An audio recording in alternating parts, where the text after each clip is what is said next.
Real Virginia is proudly produced by the Virginia Farm Bureau Federation. Since 1926, Farm Bureau has been working to preserve Virginia farms and our rural heritage. Visit our website at vafb.com.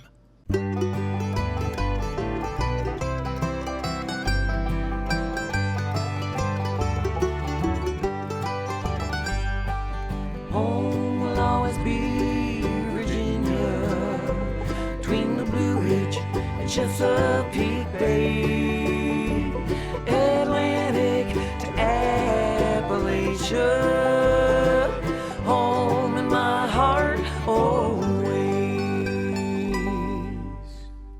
Hello everyone and welcome to Real Virginia, a show about Virginia agriculture and the people who produce all of the wonderful products we enjoy. Brought to you by the Virginia Farm Bureau.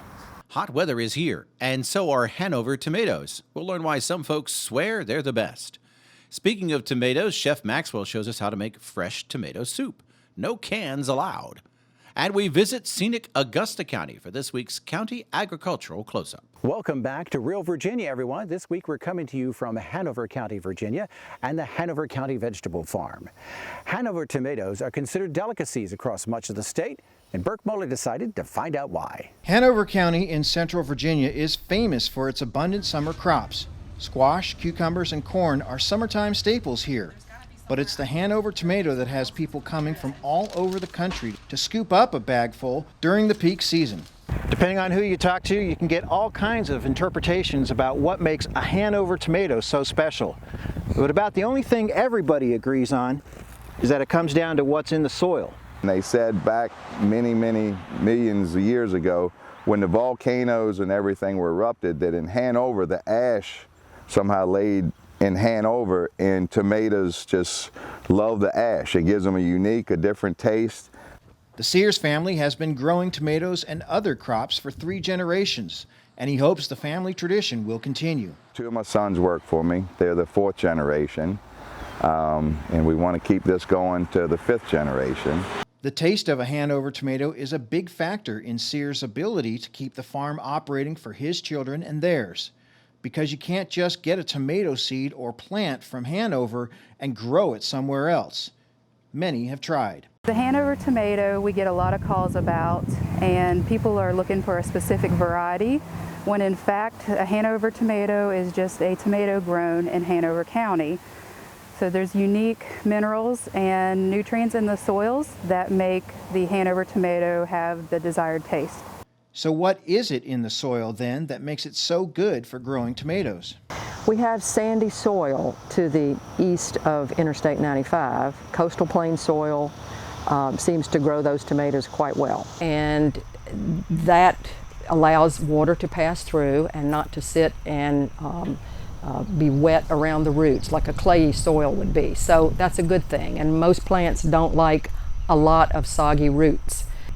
The soil has good pH also. We tend to be a little on the acidic side in this area of the state. And most vegetables grow between 6.0 and 6.8 pH, and we have some pretty good pH in our soil here.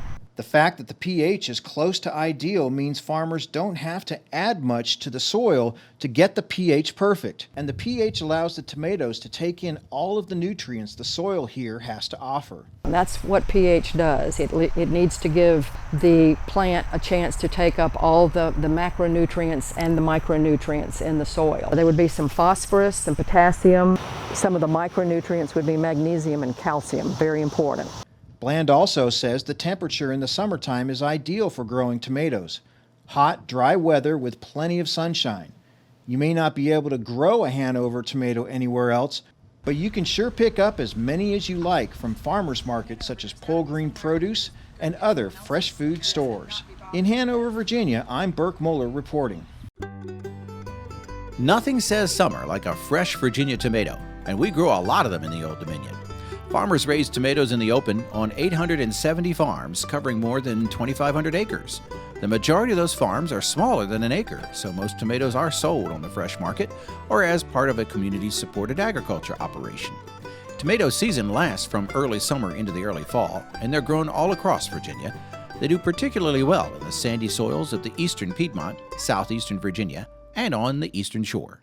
Hi, today we're going to be talking about organic no-till gardening from the ground up. Please stay tuned. Farm Bureau is the insurance provider of choice for farmers. But did you know all Virginians can benefit? In fact, most of our members are not farmers. Members may take advantage of discounts on selected autos, trucks, mowers, and tractors on top of the many insurance offerings. Your $40 membership will easily pay for itself with their many savings options as well. Farm Bureau is made for Virginians. To learn more about the membership advantage, go to vafb.com or visit your local Farm Bureau. Every year, gardeners try and do just a little bit better. This week, Chris Mullins with Virginia Cooperative Extension is visiting with a master gardener who uses organic cover crops to improve his soil from the ground up.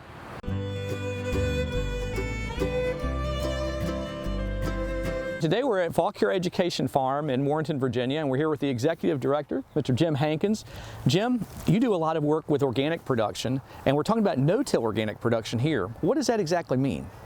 Well, you know, most farmers and gardeners are used to the first idea that they go into the garden is they take a rototiller or a plow and they plow up that soil and get a good clean tilled seed bed.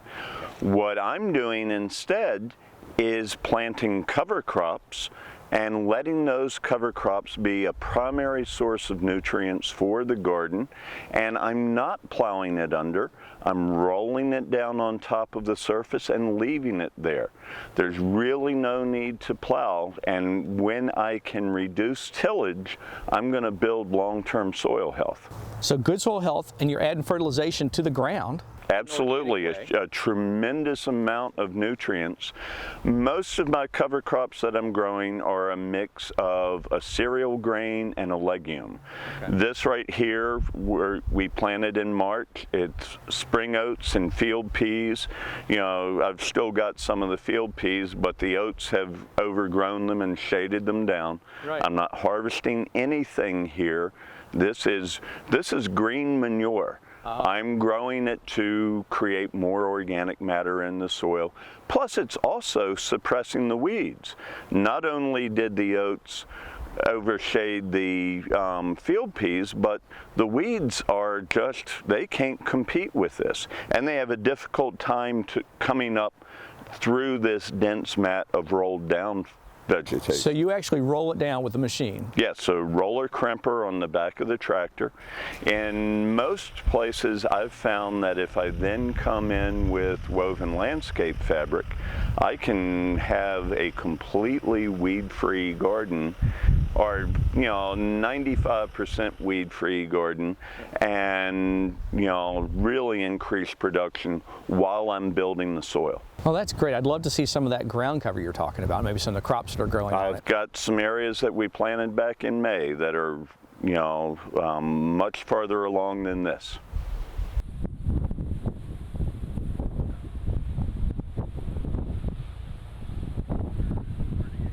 Okay, Jim, we're here. We've got this landscaping fabric. Is this what you were talking about? Yes, absolutely. This landscape fabric, which is reusable for many years, is put down right over top of a cover crop that has been rolled down.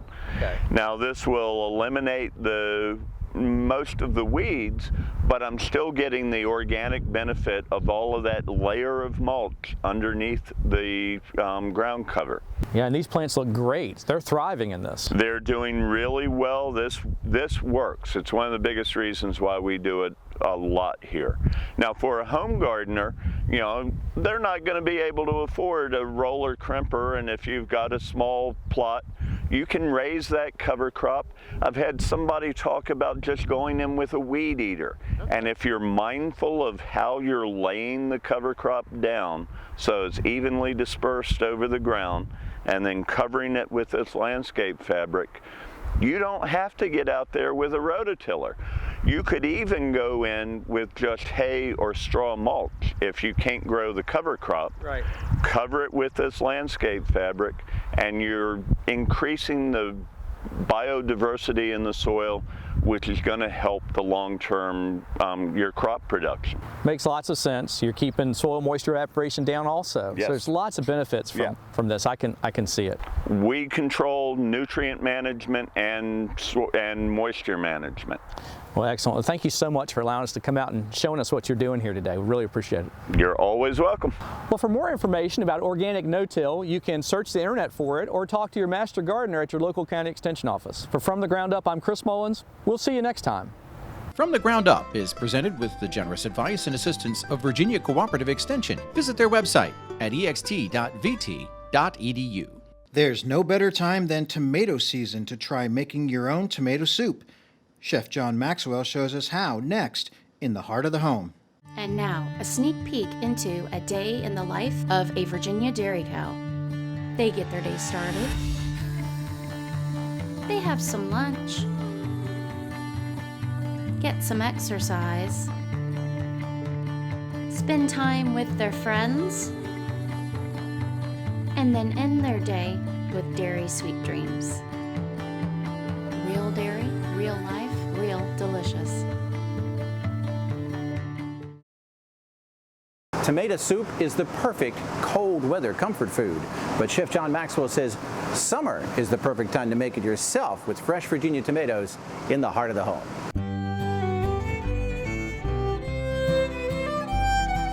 Hi, and welcome to the Heart of the Home. I'm Chef John Maxwell, and we're here at Meadow Hall in Meadow Event Park in Doswell, Virginia, where every week we get a chance to play with some great Virginia food. Today, we're making a beautiful soup that focuses on tomatoes. Focus is probably the wrong word. It is all about tomatoes, and tomatoes are just popping now, especially in Virginia. The Hanover tomatoes are fantastic. All right, so I've got some boiling water over here, and I've got a tomato, and I'm going to take the core out. All right. And I'm going to make a little X across the back side of it and drop this in for about a minute. Now I'm going to cut it in half and squeeze out the seeds because I don't want any seeds. Now I'm just going to dice this up. Okay, I'm going to add this to that what I diced up a little earlier and get ready to make this soup. Get a little bit of oil.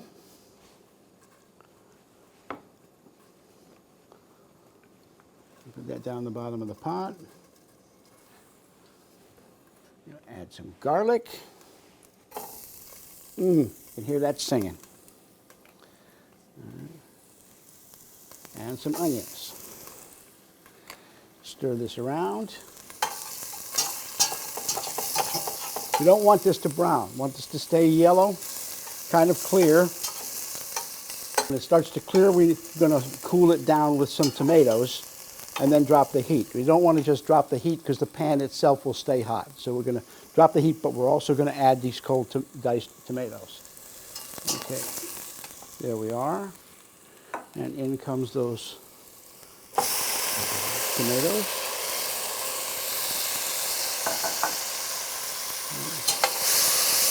The cold tomatoes now have cooled down the pan enough, right? So they're not going to brown. They're just going to sit there and simmer. We want the sugars to caramelize, but we don't want the tomatoes to brown too much. All right, these have softened up nice. You can see how they've started to spill out the liquid, making it much more saucy. I've got some crushed tomatoes here that I prepared earlier. I just started out the same way, but then cooked them a little bit longer. So I got this one, and this one, about 3 cups or so of the crushed tomatoes. You can use canned product of this if you want, but it really does affect the flavor, right? And I'll use that on occasion during the winter or times when I can't get good fresh Virginia tomatoes. But if you've got fresh tomatoes, that's the best way to make this soup. Okay, now this has got to sit there and simmer for a couple of minutes. Right. Ah, it's smelling beautiful. All right, I'm going to add a little bit more stock to this. That does 2 things. It cools it down a little bit, all right, and add some more flavor. Now, I use chicken stock, but you can certainly use a vegetable stock if you want. You can get those kinds of containers in the grocery store if you don't make your own stock. So you can get a good vegetable stock, and you can make this into a vegan issue or a vegetarian issue. I'm going to add cream, so if you want it to be vegan, you'd have to leave this step out, or maybe use coconut cream instead. All right, so in goes a little bit of cream. A little less than a cup. The recipe's up on the website, so with all the specific measurements. I'm going to cut these into strips. Now, basil is the kind of herb that can bruise easily and will turn dark under heat. So I want to cut it up, but I don't want it to be too small. I want that nice aroma of the basil to come through. Still get the color. All right, in it goes. I need to taste it. All right.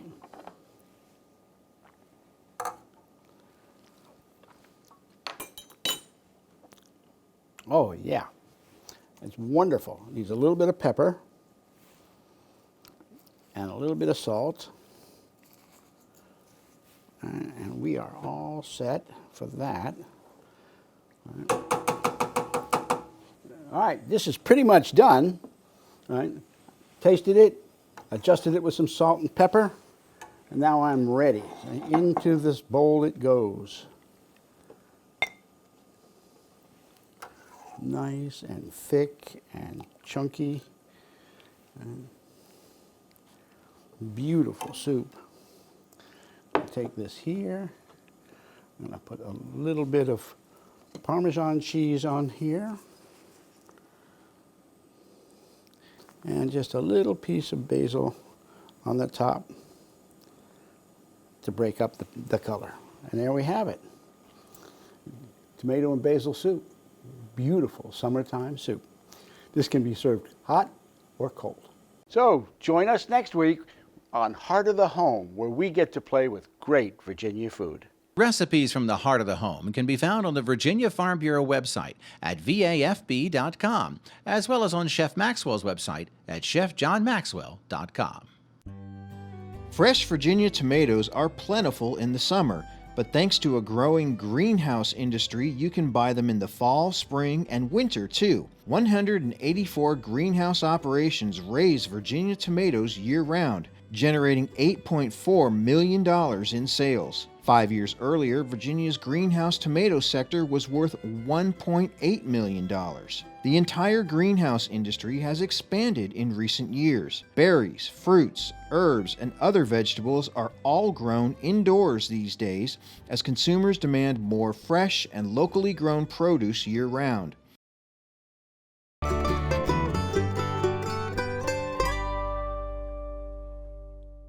Augusta County is the state's top cattle county. But as Dave Miller tells us in this week's County Agricultural Close-Up, there is so much more here.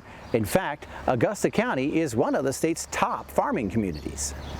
Augusta County is seated at a major pioneer crossroad in the Shenandoah Valley and was one of the primary communities in colonial Virginia. During the Civil War, it was called the breadbasket of the Confederacy because it supplied so much of the South's wheat. Today it remains one of Virginia's top 10 farm counties. We're very strong in livestock production. A lot of our crop production is actually to support the livestock production. So we're number one in sales of cattle and calves, for example, number one in sheep and goats in the state. We're number two in dairy and also in poultry. Corn, soybeans, hay, and pasture are our top crops. And again, a lot of that's to support the cattle that we raise, the dairy, the sheep. We're fairly diverse as a county with dairy and poultry and crops and beef and sheep and lambs and goats and everything else you want to see.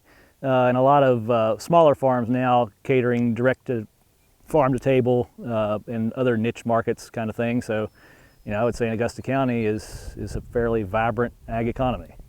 Augusta County farmers generate 7% of the state's total farm output, With 1,665 farms and more than 290,000 acres of land in production, it's ranked as the 141st largest farm county in the nation. The top farm sector is poultry, particularly turkeys. Almost $173 million in sales comes from raising poultry. Cattle producers bring in another $53 million. Dairy farmers earned $28 million in 2017, but that number has declined significantly because some have left the business due to low milk prices. There's also a thriving nursery and greenhouse business earning $9.3 million each year, and a lot of corn, soybeans, and other livestock feed products generating more than $20 million in farm income each year. I think the last 10 years you've really seen two separate trends develop. When it comes to commercial agricultural production, and that'd be your more typical production of commodities, you've definitely seen a trend towards a lot of those farms getting bigger. As we've seen some input cost increase, farmers need to have more acres to spread that cost out to make it more cost effective. So you've seen that on the commercial side, but at the same time you've also seen a growth in some of these niche market farms, this smaller agriculture where maybe they only have 10, 20, 30 acres. They're growing some type of vegetable, or they're doing a little bit of direct marketing of meat. One factor that has allowed agriculture to continue to thrive here is the quick adoption of new technology. Whether it's using robots to milk cows or remote temperature sensors to keep turkeys comfortable, Augusta County producers say modern tools help them continue to make a profit. There's a lot of technology in those chicken houses behind me that make it easier, make it more productive, and I think our generation, that technology is helping us move into that direction. We have to learn, what it takes to make a robotic dairy work is to learn to let the cows be cows and let them do their own thing and let them figure it out. They're not on our schedule now. They're on their own schedule. And that's the challenge, or what I found to be the challenge of transitioning to robotics, is you have to train the cows to think for themselves. And that was a big challenge. The number of farms has actually increased a little in Augusta County, and agricultural sales are up 12%. That's a very positive sign that farming remains a strong part of the county's culture and economy. Augusta County has the largest 4-H and FFA market animal show. We claim east of the Mississippi of its kind. We have over 300 exhibitors, 600 and some animals in a 3-day show. And the support that comes out from businesses and individuals to purchase those animals at the end of the process, there's $700,000 that goes back into the community to the kids through that process. And you don't find that support in the community, everywhere. And that's what's key about the agriculture in this county. We have some pretty high land values, especially when you compare us to other parts of the state. So cost of buying new farms is somewhat cost prohibitive, but there are some opportunities out there potentially to start with some rental ground. And as everybody's well aware of, the average age of the farmers continues to go up. So there are opportunities for younger people to get involved there as some other farmers are starting to retire. With centuries of successful farming under their belts, the producers of Augusta County are confident agriculture will continue to be an essential part of their community in the decades to come. From Augusta County, I'm Dave Miller. We're so glad you could join us to celebrate all the bounty that Virginia has to offer. From your kitchen to your lawn and garden to our wide open spaces, we're proud to say that this is real Virginia. So from everyone at the Virginia Farm Bureau, thanks for watching and make it a great week.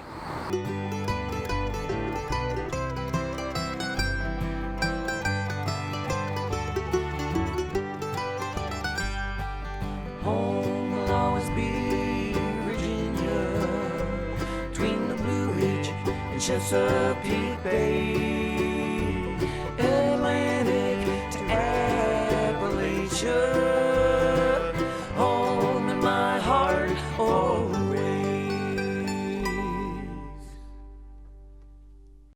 You're going to need me. You're going to need all of us. You're going to need the next generation of leaders to face the challenges the future will bring. And we promise we'll be there when you need us.